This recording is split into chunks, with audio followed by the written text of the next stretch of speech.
Hey YouTube! So I haven't posted a while under the Tarot Topics series header that I was doing more when I started this channel, and I thought that I would do a video that I've been thinking about for a while but haven't put out. And that is on the topic of reversals. So I know people have all sorts of feelings about reversals, and if you're new to tarot you might be wondering like, do I reverse? Do I not reverse? What do I do? If a card pops up reversed, does that have a meaning? Etc. So I will share my thoughts on reversals. I started with them. So from the very beginning, I did decide I was going to use them. Maybe it's my personality. I always want to do things the hard way, or pull in all the complexity to start. Sometimes, like, I start a new game and I'm like, I will play with the optional rules. So that's just part of who I am. I did decide to read with reversals, and there are a lot of great resources on reversals. Some of the more popular books I haven't actually read, so I can't recommend the best ones necessarily, but I did read a whole book by Lisa Robertson on reversals that I found super interesting because she uses 6 different methods for reversals, and I found that even where I didn't necessarily agree with the specifics for the cards that she would give, the methods are really useful. In fact, I've been going through a little bit of an exercise in my giant tarot spreadsheet, which I've also done a tour of on this channel. I'm doing an exercise where I go through every single card and I use about 11 different methods that I've come up with from different sources with different ways to read a reversal. And I think about, like, how would I read the reversal of this card in this way? So some examples are: reverse can indicate an internal energy. It can indicate a blockage of the energy of the card. It can indicate a delay. It can indicate kind of a jumping back to the previous card to learn its lesson fully before you continue. There's all sorts of things. One thing I really like that Lindsay Mack says is about reversals, paraphrasing, is that they're not opposites, right? And if you got the card, you got that card for a reason. So if the deck wanted to tell you the exact opposite, so for example, if the Fool is about, spontaneity, leaping before you look, adventure, the Fool reversed is probably not telling you just straight up, don't do it, be super cautious. There are cards for that. So if you were supposed to get that message, you get a different card. If you get a reversal, it is at its heart still that card, and it's still the energy of that card. But it's often, I think, what I've come to find is it's often something with you and your relationship to that card. So when I get a reversal, the first thing I think of is it's a pointer to think about my relationship with that card. Am I resisting something about that card? Is that, if that card's energy feels like, I don't know how I would access that, then maybe what it's saying is that it's for me, but it's going to be slow because I need time to actually get to the point where I can engage with that message or that medicine. It's maybe saying that this card is for me, but that also I need to understand the previous card or whatever it is. So it is just like a big pointer. Some people also read reversals as simply a highlight, an emphasis that the energy is stronger or that it's weaker. So that can be hard with reversals, I think, especially for beginners, is that there are contradictory ways to read them.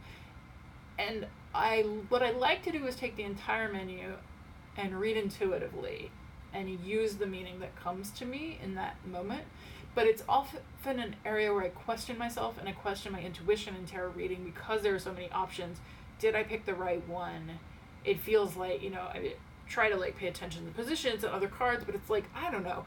I especially tend to have imposter syndrome or self-doubt when it comes to lots of reverse cards in a reading, which happens fairly frequently for me, where I'll do a 7-card reading and 5 are reversed, and then I'm like, am I applying a different thing to every card? Is it like, why are there so many reversals?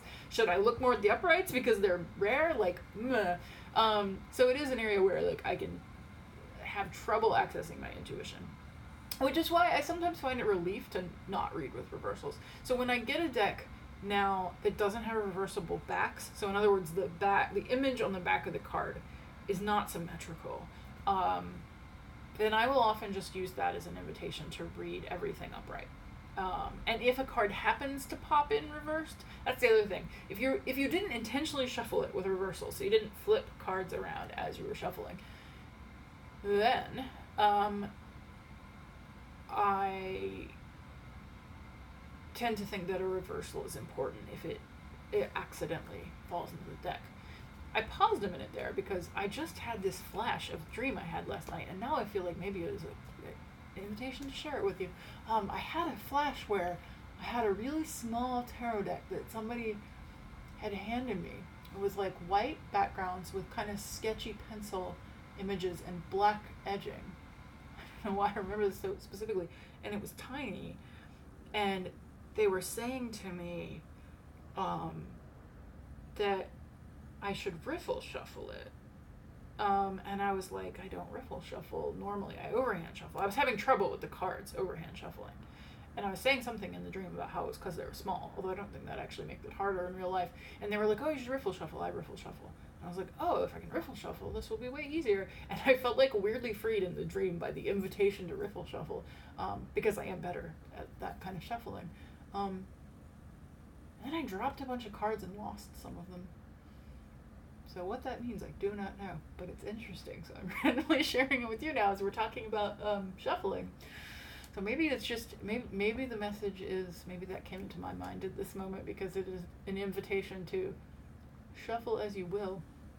And don't be afraid. And maybe don't be afraid of not reading reversals. Maybe that's why it came in at that moment in the video. Don't be afraid of not reading reversals. If you're not called to, you don't have to, which I think is very true. I also posted recently on Instagram, out of curiosity, asking whether people, and a couple people responded and said they did it intuitively, but asking whether people read reversals in oracle decks, particularly if the cards backs are reversible and the guidebook doesn't say anything about it, so you don't know whether the creator intended reversals. And so people said, yeah, just do it intuitively, which is pretty much what I do. But that's interesting too with Oracle. I tend to find with Oracle decks that if it's a single keyword deck, so like the Earthbound Oracle, which has a single keyword and image and there's no guidebook, I tend to read reversals in that because they are, I don't want to say simple messages, but if it gets by like a wealth reversed means something to me. And I read it just like a tarot reversal, it's same techniques. Whereas if it's something like, what's an example? Work Your Light Oracle deck that has a keyword, but it also has like a sentence on it. Or if it's just a straight up affirmation, it's got a lot of information. Or it's something like the Plant Ally cards where they have like tons of information on the backs. In that case, I usually don't read reversals.